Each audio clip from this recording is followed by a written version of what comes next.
Okay, magandang gabi sa inyong lahat. Panibagong vlogs, panibagong updates na naman ang gagawin natin. At heto na nga, no?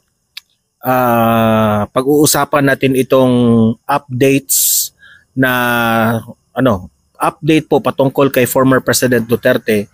Nagsalita na po itong si Paulo Duterte doon, no? Kasama sina Attorney Harry Roque. At yun ang una nating pag-uusapan. Pakikinggan natin itong si Paulo Duterte, at marami pong mga sinasabi itong si Paulo Duterte patungkol po kay former President Duterte, no, sa The Hague, no, Netherlands.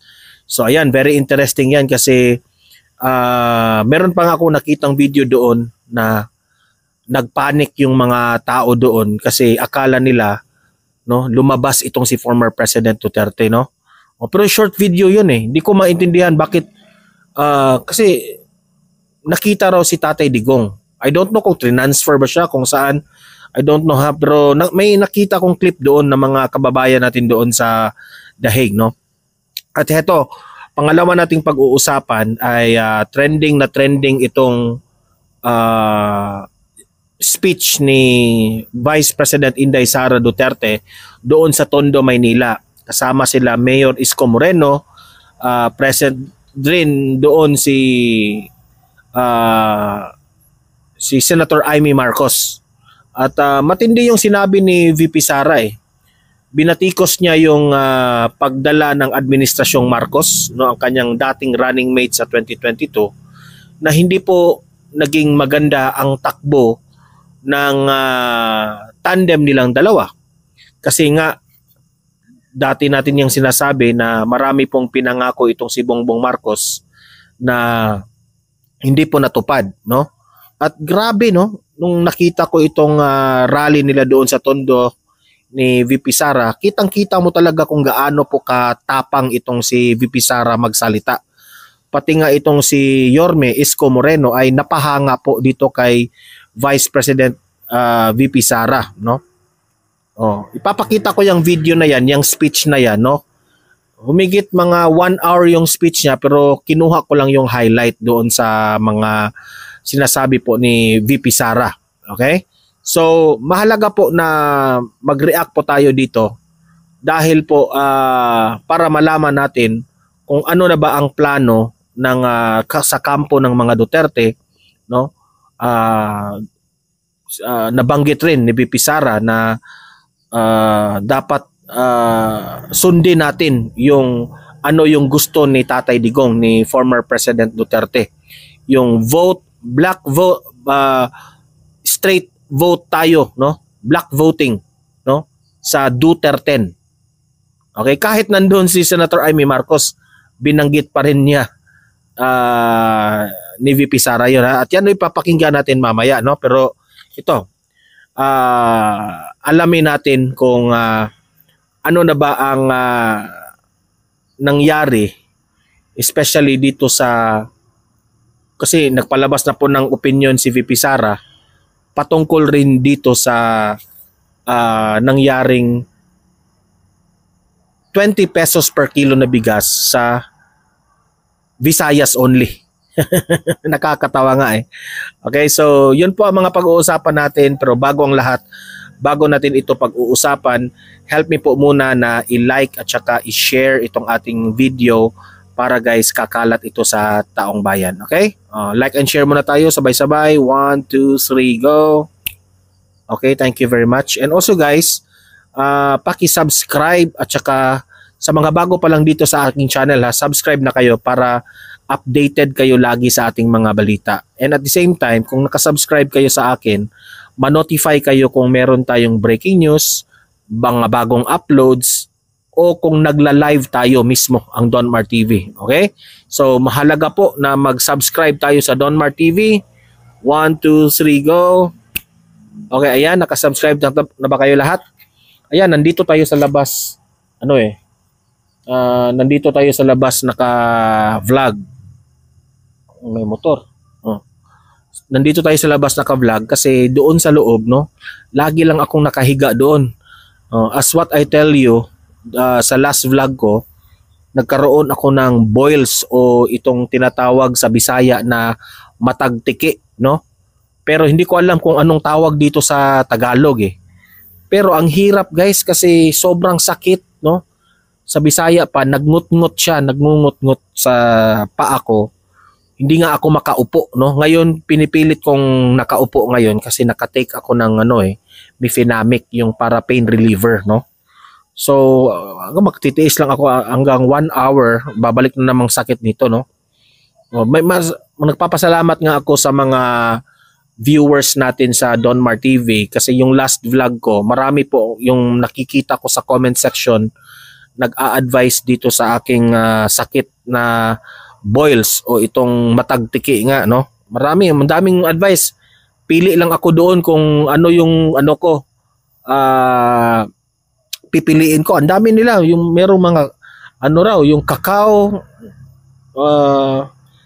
ang daming mga advice, no? Pero anyway, yung mga very concerned nating mga audience dan, thank you very much. Pero nag-take na po ako ng antibiotic, no? Para sa kasi nagnanana siya eh. Nag-take ako ng antibiotic para naman raw, no? Para gagaling kaagad yung sugat. And at the same time, nag-take rin ako ng pain reliever. Ang naka bad trip dito is pati yung anak ko at yung asawa ko nagkaroon rin ng boils o matagtiki. Sabay-sabay pala kami, no? Ang duda namin dito kasi yung last Eastern Sunday, naligo kami kasi ng river. River yung naligo kami ng mga family ko, no? Tapos na-enjoy namin yung river, okay? O ilog, no? Naligo kami sa ilog. So, ganun siguro. Baka germs ito or basta kaming tatlo talaga. Ako at yung aking asawa at yung aking anak nagkaroon ng boils o matagtiki, no? Ayan, nagpagamot naman kami, no? Yung pareho kami ng antibiotic ng aking asawa. Yung aking anak naman lang yun, pain reliever lang yun kasi maliit pa yung niya matagtiki o boils niya. Okay, so simulan na natin, no? Ang dami kong kinuwento. Ito, pakinggan natin itong video ni Pulong Duterte. Update po ito kay former President Duterte. Okay? I-play natin. Okay, play. Yan. Well, Kong, kamusta po si Tatay Digong ngayon? Okay naman. Tawa ng tawa, kwentuhan. At pinapaabot niya sa Pilipino na he loves his country and the Filipino people and he will remain na utusan ninyo. Galing pa sa tatay niya raw, sa kanya, hanggang sa aming mga anak. Yun yung gusto niya paabot sa inyo na... Yan lang lagi kong ine-emphasize sa inyo eh. Ang kaibahan po ni former President Duterte, totoo ito ang kaibahan po nila is tinuturing nila ang sarili nila as servant, si Tatay Digong, no? Utusan ng taong bayan. Hindi kaya yan ng ibang mga politicians eh. Hindi nila kaya yan. Sabi ni Tatay Digong na ako tumatakbong mayor, tumatakbong presidente para utusan nyo ako. Ano ang request ninyo? Magpatulong ba kayo sa akin? Yun ang role namin. Hindi kagaya ngayon ng bangag nating presidente na hari-harian, di ba? Ginagamit lang yung pera ng taong bayan para mamasyal doon kung saan-saan siya magmasyal. Di ba? Tapos wala namang nagawa. Alam ko yung pamasyal-pasyal niya doon is may event kuno o meron silang activity para sa bayan. Pero ang sad to say, wala naman tayong nakikita. Natatawa nga ako sa comment section eh. Maraming mga bashers ko sa Donmar TV na sabi nila, Donmar, gumising na raw ako. Ako na raw, gumising ka na. Inuuto ka lang ni Duterte. Sabi ko, kawawa naman itong mga taong ito. Kayo yung gumising. Hindi pa rin ninyo nahahalata na nabudol tayo? And imagine that one, ha? Especially ngayon, trending yung 20 pesos per kilo na bigas sa Visayas. Sharon naman, if you are bright, no? Kung matalino ka, alam mo na binubudol tayo. Sinasubsidize yung 20 pesos per kilo. Kayo naman hanga ng hanga. Especially itong vlogger na ito na si Sangkay Janjan, hangang-hanga naman siya kay Bongbong Marcos kasi 20 pesos per kilo na bigas. So, grabe. Ganyan sila kababaw ang isip nila na mabudol lang sila. Kaya nga, I really appreciate Tatay Digong, no? Na very humble, nagpapakumbaba at itinuturing niya ang sarili niya at ito mga Duterte na patuloy kaming utusan ninyo.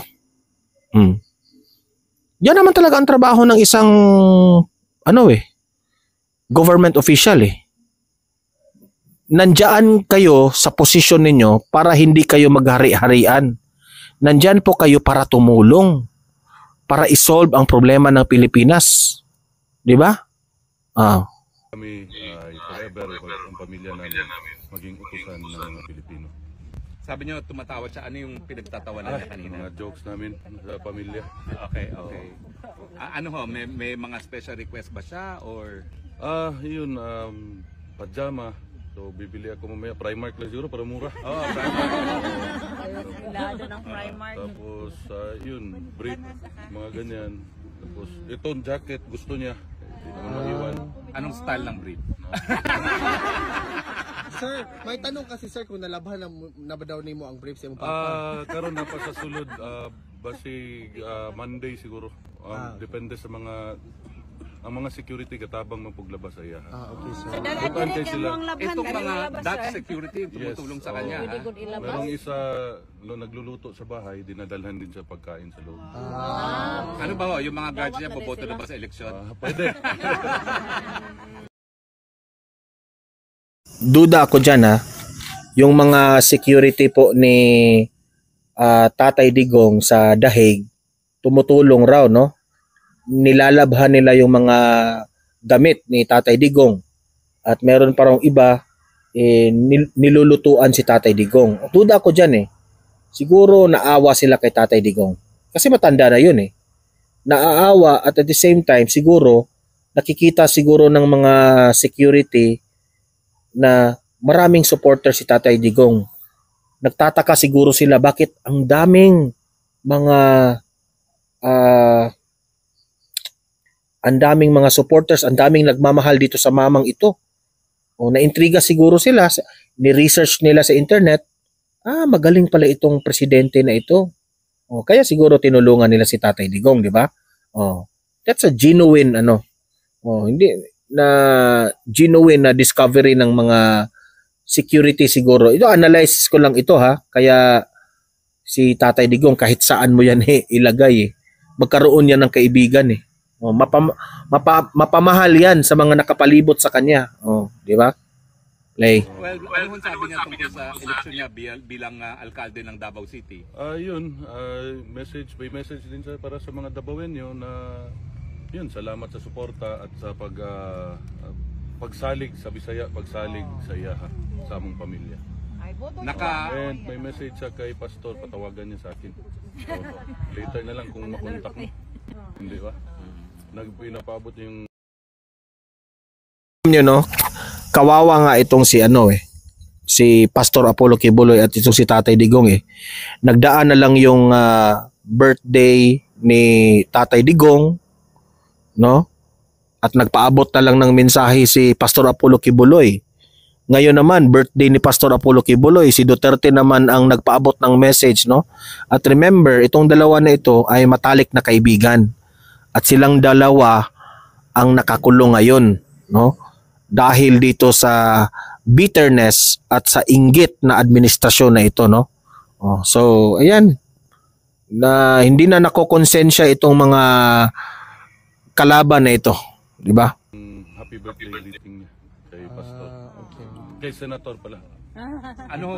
Lipiling Na, sabihin dito ko. Oo. Naaabala ba ho si Presidente na nandito siya habang magkakaroon ng eleksyon?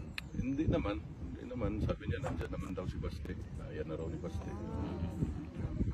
Kamusta naman po ang lagay natin sa Davao City? Ako? O siya? Yung buong pamilya po. Yung buong pamilyang Duterte po. Sana okay lang. Sana okay lang. Ano ba ho? Meron ba tayong kailangang katakutan sa mga katunggali natin sa politika sa Davao? Ayan, wala akong... Yan, hindi ko alam. Ito, ang Panginoon na bahala sa nila. Oh, tapos tinatanong niya kung may maganda dito. Sabi ko marami. Anong klaseng ganda, sir? May Norway ganda, may German ganda. Yan nga ang believe ko kay Tatay Digong eh. Kahit nakakulong na siya, positive pa rin, no? Laging nagbibiro, di ba? Sa pagkain po, okay na ba ho yung pagkain? Okay naman. Meron nga yung isang security linulutuan siya. Linulutuan din siya. Dinadalan. Mababait sila lahat. Ako na maglaba, sir. Mabuti naman. Napaseda ka kung maglaba nga Coke Zero. Padala lang namin. Ngayon, nasa ano siya? Nasa medical. Sir, may nalaman Imagine that one, no? Ang daming gustong mag-volunteer maglaba kay Tatay Digong. Ganyan siya kamahal ng taong bayan eh. ba ni Tatay Digong, sir, na may 20 pesos rice na daw ngayon na... Kung istoryahan. Katawa naman po. Tumawa. Sabi ko, legalize vote buying. Okay, sir. Correct. Sabi ko, bakit pildihono na sila sa Visayas?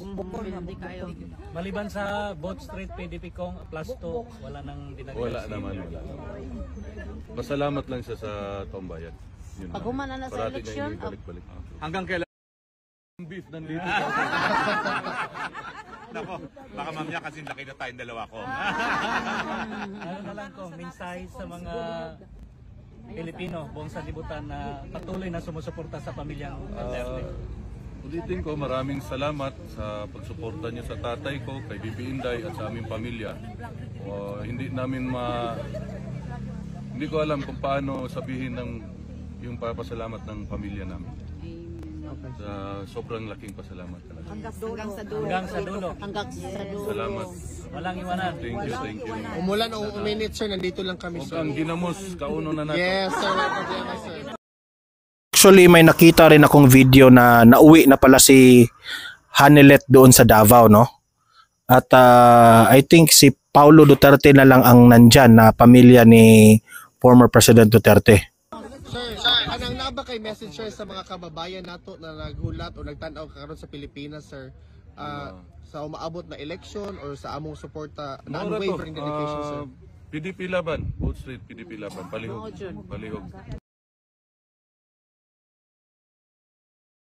Dakong tabang sa pamilya.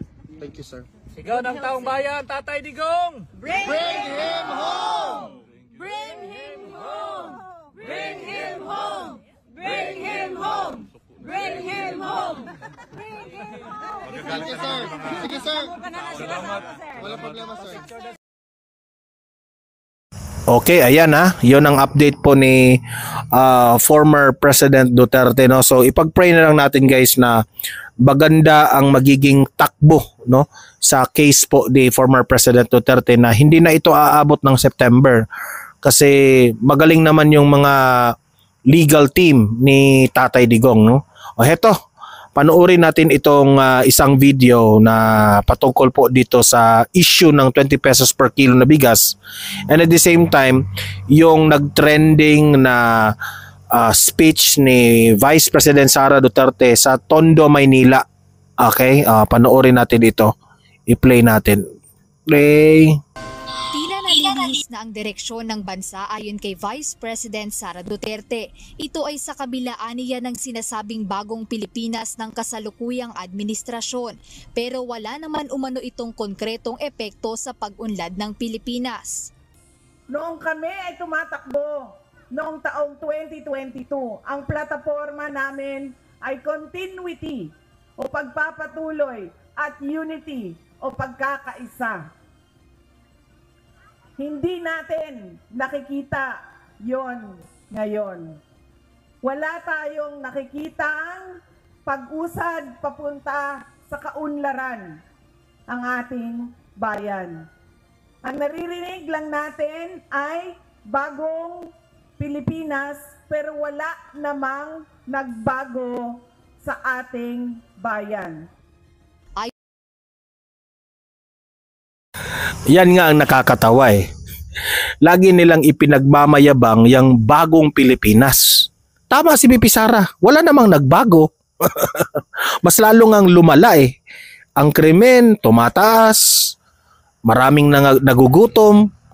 Ang nakikita lang natin puro pambubudol eh. O itong rice na yan, akala mo matutuwa ang taong bayan dyan sa 20 pesos per kilo na bigas. Yun pala subsidized, di ba? Mga ganong bagay ba? Oh, sinong inuuto nila? Hindi taong bayan, no? Wala. Pero actually ang taong bayan hindi na magpapauto yung taong bayan eh. Gising na po ang taong bayan. Na-realize na ng taong bayan na abudol na naman ito eh. Sila pa rin ang kawawa dyan, yung mga bangag dyan. Yun kay VP Sara, sa kabila ng mga pangako ng PBBM administration ay patuloy pa rin ang mga problemang kinakaharap ng bansa, gaya na lamang ng matinding gutom at kahirapan. Marami pa rin aniya sa ating mga kababayan ang napipilitang mga ibang bansa dahil sa umano'y kawalan ng oportunidad sa trabaho at negosyo dito sa Pilipinas. Kaya naman sa nalalapit na 2025 midterm elections, nananawagan si Vice President Duterte na maging matalino ang publiko sa pagboto para sa tunay na pagbabago. Binigyang diin ni VP Duterte na mahalaga ang pagboto ng diretsyo o block voting. Bakit kailangan tinatawag na block voting o straight vote ang gagawin natin? Dahil unang-una ito ang kaibahan ni VP Sara sa ibang mga politicians. Yung ibang mga politicians, kagaya ni na Migs Nograles, sasabihin nila, oy, dapat kaming manalo. Dapat nyo kaming iboto kasi kung hindi nyo kami iboto, wala na kayong cash assistance, di ba? Ganon ang mga pautot nila. Itong si VP Sara, hindi ganyan ang style niya. Hindi niya idadaan yan sa mga anong tawag diyon sa Bisaya pamuyboy ba? Yung panunumbat. Hindi niya dadaanin yan sa panunumbat na may naitulong ako sa iyo, dapat iboto nyo kami. Hindi ganyan si VP Sara ha. Hindi ganyan ang mga Duterte. Ang ginagawa nila, sabi ni Duterte, ni VP Sara, na kayo ang may karapatan na magdesisyon kung sino ang iboto ninyo. 'Di ba? Kasi sagrado 'yan eh. Piliin nyo. Tinuturuan po ni VP Sara kung papaano bumoto. Piliin nyo yung mga kandidato na nag-promise na yung mga kandidatong nag-promise tsaka tinupad yung mga pangako. Pero yung mga kandidato na nag-promise tapos hindi nila tinutupad yung mga promises nila, yun ang hindi dapat iboto. Ganun. Tinuturuan ni VP Sara. Yung kabila, iba eh. Nanunumbat eh. Iboto nyo kami kasi kung hindi nyo kami iboto, wala na kayong cash assistance. Imagine that one. Kung makapagsabi sila ng ganyan, akala nila, pera nila. Pera rin yan ng mga taxpayers money. Di ba? So, kaya nga sabi ko mga kakapal ng mukha talaga eh. Kapag hinaluan ninyo ng ibang kandidato o leader na sa iba ang kanyang pamumulitika, ay magkakagulo lang, mag-aaway lang lagi at magbabangayan lang lagi. Pangalawa, kapag mataas dapat tayong sumunod sa instruction ni former President Duterte na to vote straight Duterte. Hindi na natin hahaluan yan kung yan, example. Okay, tinupad ko yung sinabi ni Tatay Digong na vote Duterte, yung 10. Tapos hinaluan nyo ng si Pacquiao, hinaluan niyo yung si Tito Soto, hinaluan nyo ng si sino pa ba dyan? Bong Revilla. Hindi ba maganda? Kasi pagdating doon sa Senado, magbangayan lang yan eh. Walang magandang maidulot yan, kundi yung mga batas na ipapasa natin, ang mangyayari po, bangayan lang ng bangayan doon sa loob ng Senado, init ng ulo, at the end of the day, pera ng taong bayan ang winawaldas every hearing. Ang advantage if yung mga binoto natin, like for example, vote straight, Duterte, lahat nakapasok sila doon sa Senado, hindi na tayo magka-problema dyan. Kasi hindi naman sila hindi yan magbabangayan. Kung ano ang mga desisyon nila, tuloy-tuloy na yan. Di ba? O kung ano yung plataforma ng mga bawat isa sa kanila, matutupad lahat. Di ba? Yun ang advantage dyan. Kaya sumunod tayo sa instruction ng Duterte. Okay? Ang boto at malayo ang agwat ng mga boto ay mahirap siya habulin. Isa pa rin yan Sabi ni VP Sara, ang advantage po ng block voting na vote straight Duterte is dapat magkaroon ng mataas na gap, no? Kung mananalo itong Duterte natin, dapat lamang talaga, as in lumamang na sobrang taas, kasi mahihirapan silang dayain yan Kagaya ng nangyari kay former President Duterte. Noong 2016 election, dinaya yun. Pero kahit dinaya yung eleksyon na yun, landslide pa rin si Duterte kasi buong Pilipinas ang bumoto kay Tatay Digong. Tapos dadayain nyo. Ang nakakasakit na dito is kung konti lang yung lamang. Di ba? Tapos dadayain, madadaya talaga. So yan ang ibig sabihin ni VP Sara. Dapat kung talagang obviously marami pong nagmamahal po sa mga Duterte, dapat siguraduhin na talaga na yun lahat, para kung dadayain man sa kasakali, mahihirapan sila, di ba? Sa dayaan sa makina. Kaya dapat malaki at marami. Katulad ng block voting ang kinakailangan. At pangatlo, kailangan nagkakaintindihan yung mga leader kung saan ba talaga papunta ang ating bayan. Kaya sa pagdalonyak sa isang campaign rally sa lungsod ng Maynila, ikinampanya niya ang 10 senador na sinusuportahan ng kanyang ama na si dating Pangulong Rodrigo Duterte. Paliwanag ng pangalawang Pangulo, ang mga ito ay may layuning ipagpatuloy ang nasimulan ng Administrasyong Duterte. Wala pang bagong pahayag ngayon ang Malacanang hinggil sa mga patotsyadang ito ng Vice Presidente. Pero nauna nang tinuligsa ng PBBM administration ang mga batikos laban sa mga programa. Imagine that one itong rally sa Tondo, Maynila, binabatikos ni VP Sara si Bongbong Marcos. Talagang binatikos niya ng binatikos si Bongbong Marcos sa harap ng kapatid na si Aimee Marcos. Tinanggap yun ni Senator Aimee. Tinanggap yun lahat. Ganyan po katapang si VP Sara. And si Senator Aimee naman, wala siyang magawa kasi alam niya ang kapatid niya nagkamali talaga, di ba? Tama ng gobyerno. Jed Neresi. Imagine mismo ang presidente ka ng Pilipinas, pero yung kapatid mo kumakampi sa kalaban mo. Diyan ka magtataka. Di ba?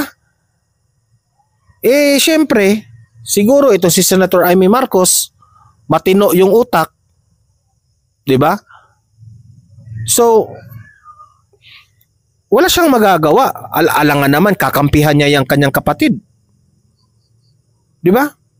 So, hindi ko maiintindihan itong mga supporters ng Marcos, itong mga loyalista, bakit hanggang ngayon nakasuporta pa rin sila kay Bongbong Marcos at itong si Tambaluslos. Na mismo kadugo na yan, kapatid na yan ng presidente, doon kumampi kay VP Sara. Hindi ba kayo nagtataka niyan? At hindi ba kayo nahihiya dyan? Di ba? Oh, so ito, panoorin pa natin yung speech ni VP Sara. Ito yung speech niya. Ito yung speech niya na ini-explain po ni VP Sara kung bakit hindi natin dapat iboto itong mga senatorial slate ni Bongbong Marcos sa alyansa ng Bagoong Pilipinas. Oh, ito ha, i-play natin. Wait muna, i-forward natin. Forward natin ha. Yan.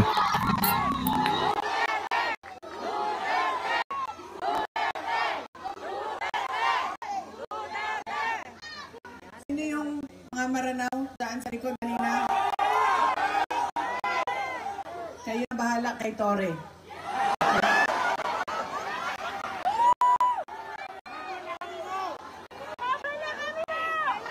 Si Congressman Apple Nieto na ang bahala kay Joel Chua sa tulong ninyo.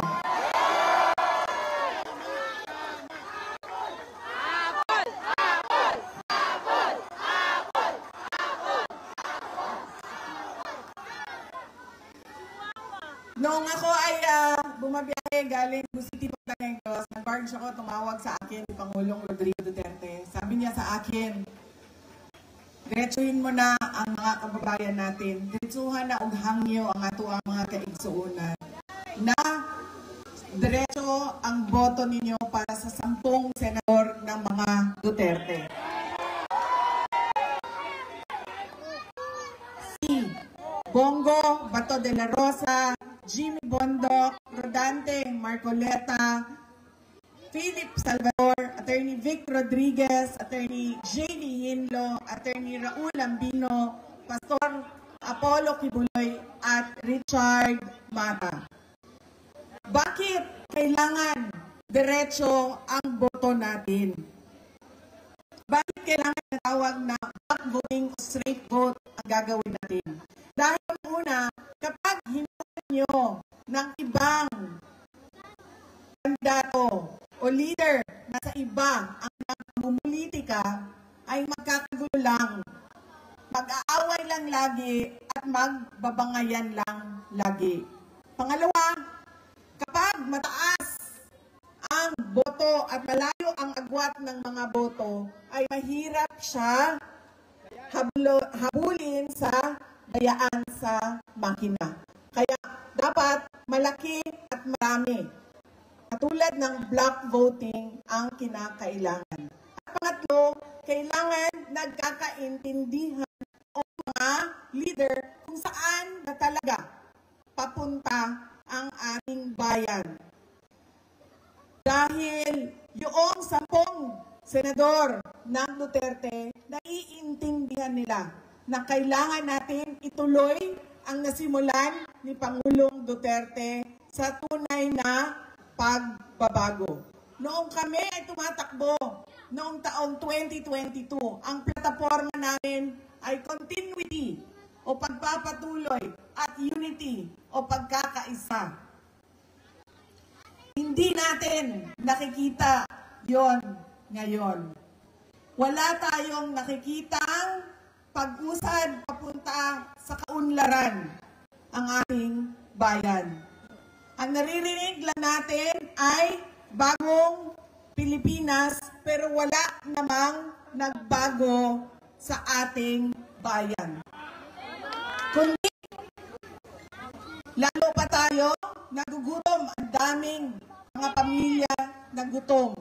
Tumataas ang kahirapan at sobrang dami ng ating mga kababayan ang nakikipagsapalaran sa ibang bansa kahit illegal ang paglabas nila sa ating bansa at illegal ang pagpasok nila sa ibang bansa para lang maghanap buhay sa kanilang pamilya dahil walang oportunidad ng trabaho at negosyo dito sa ating bayan. Para bang wala nang magandang kinabukasan dito sa ating bayan. Kaya wala tayong nakikita na bagong Pilipinas dahil nagkamali pasaylo ako ninyo nga ako, bitaw ang hinungdan ato. Pero, human naman kong pangayong pasaylo.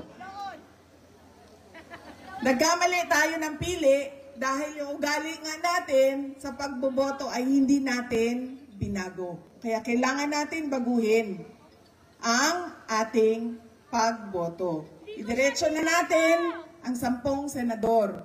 Tulad din ng dito sa syudad ng Maynila. Kung sino yung mga kasama ng ating Mayor Isko Moreno Dumagoso, yun na rin ang piliin ninyo diretso.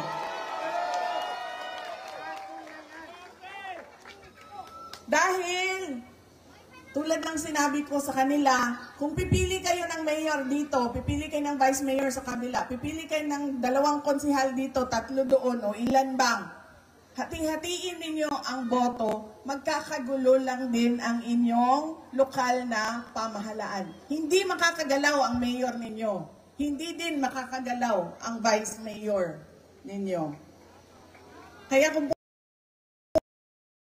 yan ang nangyari ngayon sa sa Senado, no? Sa Senado medyo okay pa yung sa Senado kasi magkakaibigan yung iba Pero ang nangyari doon sa Kongreso, nagdo-dominate yung mga minions, yung mga tuwadcom at itong mga traidorcom. Kaya si Marcoleta, tingnan nyo, no? Kung anong ginawa nila kay Marcoleta.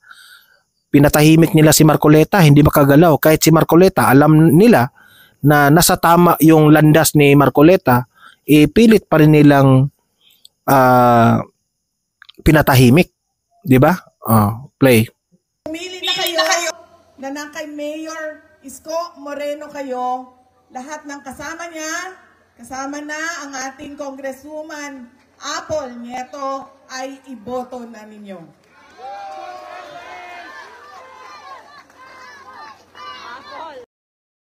Alam ko dito sa mga nanonood dito sa Donmar TV, alam ko iba't ibang lugar tayo, no? Merong mga taga Luzon, Visayas o Mindanao ang mga nanonood dito sa Donmar TV. Tandaan nyo ito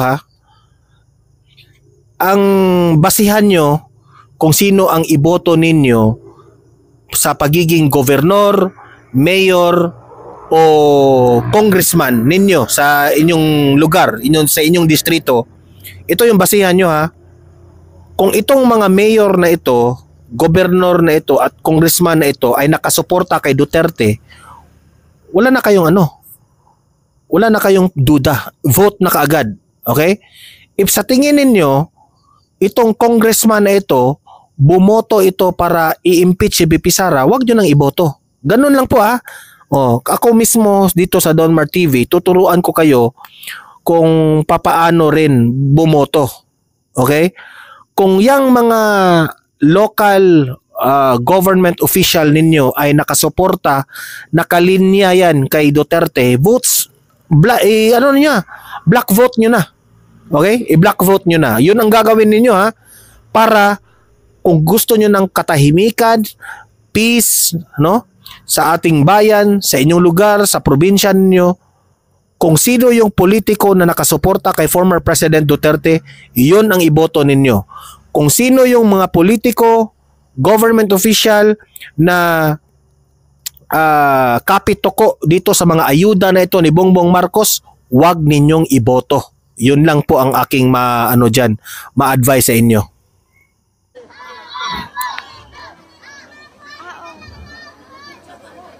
Hindi. Para kay Joel Chua ito, antay ka. Isa pa yan si Joel Chua Traidor rin yan Okay? Basta yun lang po yun lang po ang kay VP Sara na kailangan po natin mag-ingat sa ating boto kasi sometimes merong mga government officials na tatrahidorin ka talaga. Merong mga government officials na hanggang pangako lang sila. By the time na nakaupo na sila, wala na. Nakakalimutan na nila yung mga sinasabi nila sa kampanya. So tatandaan nyo, sino yung mga kandidato na nangako noon at yung mga pangako niya ay natupad, yun ang iboto ninyo. Okay? Especially if nakalinya yan sa mga Duterte. Okay? So, yun lang po ha. Patuloy tayo sa next vlog natin. Okay? So, usap-usap, mag-comment, mag-react kayo, no? Libre yan, ha? Wala yang bayad yan. Mag-comment, mag-react. Usap-usap tayo sa comment section. Okay? And also guys, sa mga bago pa lang dito sa aking channel dito sa Donmar TV, subscribe na po kayo para lagi kayong updated sa ating mga balita. And at the same time, ma-notify kayo sa lahat ng mga balita natin. Okay? And meron tayong pangalawang channel, Donmar TV Balitang Totoo.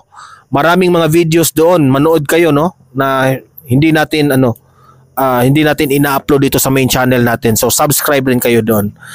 Maraming salamat sa mga audience ko dito sa Donmar TV, sa mga nagpapakape. Thank you very much sa inyong lahat. See you in my next video. See you in my next live. Have a great day. Have a great night. God bless po sa ating lahat. Mabuhay ang Pilipinas. Bye-bye.